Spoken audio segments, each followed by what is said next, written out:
पुराने वक्तों की बात है कि एक अमीर तरीन बादशाह हुआ करता था। उस बादशाह की एक इकलौती बेटी थी।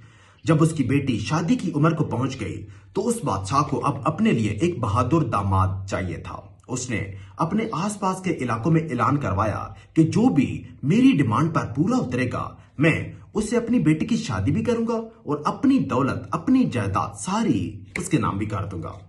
ये ऐलान सुनते हुए आसपास के इलाकों के सारे मर्द अपनी किस्मत आजमाने के लिए बादशाह की बताई हुई जगह पर आ चुके थे।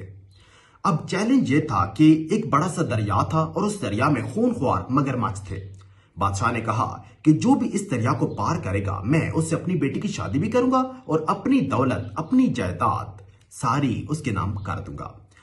अब किसी की भी हिम्मत नहीं पड़ रही थी कि वो दरिया में कूदे।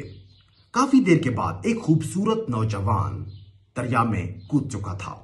वो जैसे तैसे मगरमच्छों से बचते, डूबते तैरते दरिया किनारे पहुंच गया। बादशाह भागता हुआ उसके पास आया और बोला कि वेल डन, तुमने वो कर दिखाया है जो कोई नहीं कर पा रहा था। नौजवान ने कहा, एक सेकंड रुके बादशाह साहब, पहले मुझे ये बताएं कि मुझे धक्का किसने मारा था। अगर आपको ये लगता है कि आप जिंदगी में बिना थप्पड़ों के, बिना मुक्कों के, बिना धक्कों के कामयाब हो जाएंगे, तो ऐसा नहीं है।